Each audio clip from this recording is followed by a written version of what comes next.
Once again, good morning, dear students. Today we were discussing about the diabetes mellitus, juvenile diabetes mellitus, and you should not confused with the adult diabetes and the childhood diabetes. So now what we discuss is pathophysiology. So we can compare what is happening in insulin in normal type 1 and type 2 diabetes. So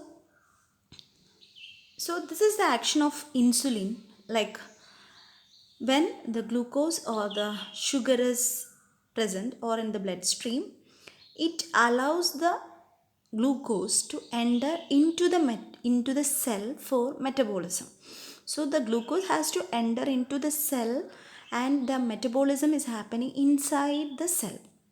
So, like a doorkeeper, insulin is acting and it changes the permeability of the cell to enter into the cell. That is, the glucose to enter into the cell. So, that is actually the action of insulin. So, it is the action on metabolism of the sugar or metabolism of the glucose. Clear? മെറ്റബോളിസത്തിലല്ല ചെയ്യുന്നത്, cell മെംബ്രെയിനെ alter ചെയ്യുന്നു, ഗ്ലൂക്കോസിനെ പുറത്ത് നിന്നും ഉള്ളിലേക്ക് കയറാനുള്ള ആ ഒരു gate keeping എന്നുള്ളത് മാത്രമാണ് എന്തിൻ്റെ ഇൻസുലിൻ്റെ function. So what happens in insulin deficiency, or what happens in normal condition? So when there is in bloodstream, when there is, you can see the first picture. So when the glucose is there inside the bloodstream, insulin receptors will be there, and insulin receptors will be activated by the presence of insulin, and this will absorb and convert excess glucose into energy. So from outside it will be directed towards the inside of cell by the help of this insulin. So in type 1 diabetes, what happens? This blue color is the insulin receptors. So insulin receptors are not functioning because of decreased amount of insulin. The active insulin receptors will be very less. So the glucose will be accumulated outside. The pancreas produces an insufficient amount of insulin and excess glucose remains in the bloodstream because it cannot enter into the cell because of the lack of adequate insulin and action on insulin receptors. And in type 2, too little insulin is produced. In some situation, insulin is produced less because of the overactivity of the pancreas. It is tired and it is not producing adequate amount of insulin, or insulin receptors are not responding, they are resistant. So in both condition, what happens in this, we can see this orange colors are the resistant insulin receptors. So they are not permitting the entry. Insulin receptors are not responding to the insulin. So the glucose again it is accumulated in the bloodstream. So you can compare type 1 and type 2. Here insulin is less, insulin receptors are less, and glucose is not entering the cell. In the other condition, insulin may be less and it can be because of insulin receptor resistance. And in both condition, very few amount of glucose is entering into the cell for metabolism, and in bloodstream, in the extracellular space, we can see more amount of glucose. So this is the difference and how this pathophysiological changes are happening in this type 1 and type 2. So this is the gatekeeper activity. So insulin, there is insulin receptor. You can compare once more explanation. Insulin receptors is there and insulin is there.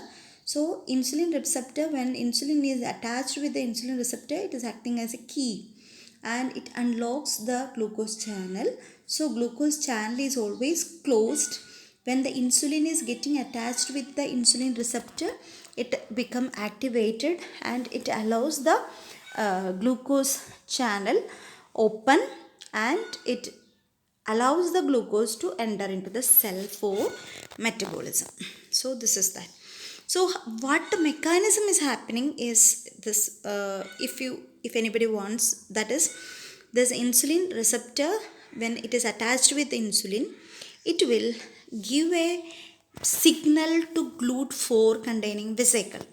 inside the cytoplasm there is a GLUT4 containing vesicle, and this GLUT4 containing vesicle, that is a this two GLUT4 and this is forming a vesicle. This will be the normal appearance.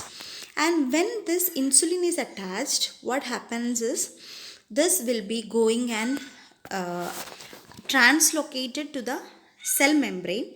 This GLUT4 will be coming and it will be located in the cellular membrane, and it acts as a gate for entry of glucose. So this is actual mechanism of insulin and glucose uptake. Clear? Okay, that is a GLUT4 is a vesicle which is present in the cytoplasm. It will be activated when the insulin receptor is getting attached with insulin, and this GLUT4, what will happen? It will translocate, disintegrate from a vesicle, and it will go and stand in the cellular membrane, in the cellular plasma membrane, and there will be it will be allowing the entry of glucose. So this signal should be there, and it is help of insulin receptor. So if it is not happening, GLUT4 will be remained inside the cytoplasm. It won't come back to the cellular membrane. So this is the main problem with the insulin and juvenile diabetes. Okay, next is the clinical manifestations. So hope you understood everything. Now the glucose is accumulated in the bloodstream. That's the main problem, and the body is trying to adapt with the changes. So there will be this all changes which happens in diabetes is because of this. We are trying to dilute the concentration. We are trying to dilute. So this dilution effect will be seen in all parts of the body, because bloodstream is containing more amount of sugar. We want to dilute the contents, so that will be happening through different system. Polyuria, nocturia, increased amount of urine, and then thirst, that is polydipsia, polyphagia, weight loss, weakness.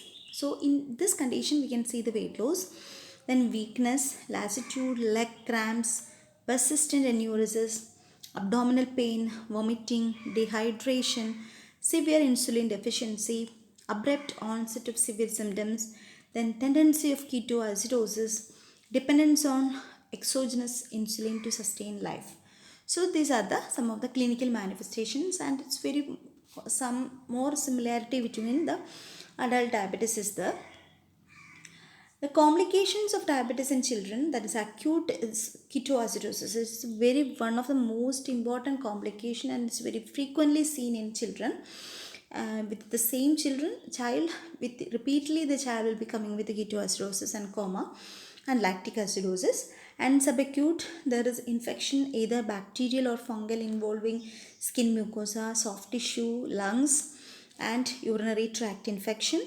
Then chronic, there will be arteriosclerosis, retinopathy, polyneuropathy, diabetic neuropathy, delayed development of sexual characters, secondary sexual characters. So these are the some of the complications which is commonly seen in children.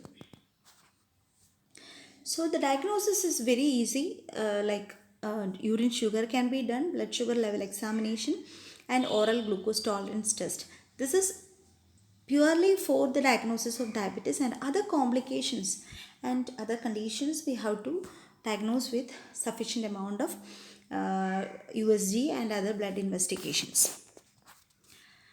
Regarding the management, diabetes mellitus is a complex disease with multi-organ involvement, and proper therapy involves the integration of insulin administration, dietary management, physical exercise, and emotional and social support, because it is a chronic condition and the child has to receive the painful insulin administration every day and for a longer period and lifelong.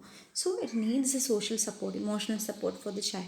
So we can see the aims of managing diabetes in children. So in a child, to maintain ideal body weight, essential to preserve optimal insulin sensitivity. So that is a first option. So the child will have reduced weight and the losing weight will be there. So we are to maintain the ideal body weight for the child. The next is to maintain long-term nutritional balance for normal growth and development in children. The next is to time meal and snacks to prevent wide swings in basal uh, support, and especially basal. Okay, especially because this person have to be managed with insulin. So there should be uh, proper timing of meal and snacks should be there to ensure the body to change to body to make the to overcome the changes in the blood sugar level. Sorry, BSL, that is a blood sugar level. Sorry, I forgot. Then to maintain blood sugar level and avoid complications. To maintain blood sugar level and avoid complications. So these are the some of the aims of managing diabetes. The first treatment is given with insulin, and initial insulin requirements may range from 1 to 1.75 units per kilogram per day. And most children are placed on a combination of intermediate acting, that is LENT, and short acting, that is regular insulin, 20 to 30 minutes before the breakfast and dinner, usually using highly purified porcine or human insulin. And the usual practice is to give 2 by 3rd of Lent insulin in the morning and 1 by 3rd of regular insulin at night. So this is about the insulin therapy for children. And next is nutrition. Total calorie intake should be according to the ideal body weight, IBW of child.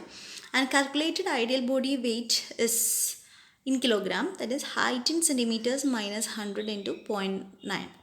That is the ideal body weight which is required for the child. And the children need baseline calories of 1000 plus 100 calories for girls and 125 calories for boys per year of age up to 12 years. So this is the requirements which is required for the diabetic child. And distribution of calories into various nutrients like carbohydrate is required 60 to 65 percentage of the total calorie, protein, that is 15 to 20 percentage of total calorie, and fats 15 to 25 percentage of total calorie. So dietary modifications are very essential for a child with diabetes mellitus. And carbohydrates, we supply 4 calorie per gram of cereals, roots and pulses rich in complex carbohydrates are preferred, and diet with a low glycemic index are preferred.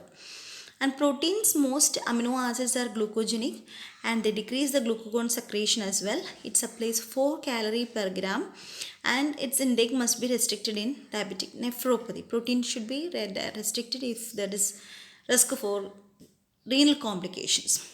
Then fats supply 9 calorie per gram and it must not exceed 20% of total calorie intake. So this is about the dietary regulations or dietary modifications which we have to be given for a diabetic child. Next is the exercise and physical activity. Exercise programs are regularly built into the lives of diabetic children. So regular exercise should be followed as there is no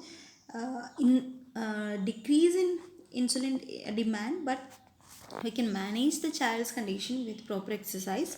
Children should be taught about the effect of exercise on blood glucose and adjustment to be made in insulin dose and diet.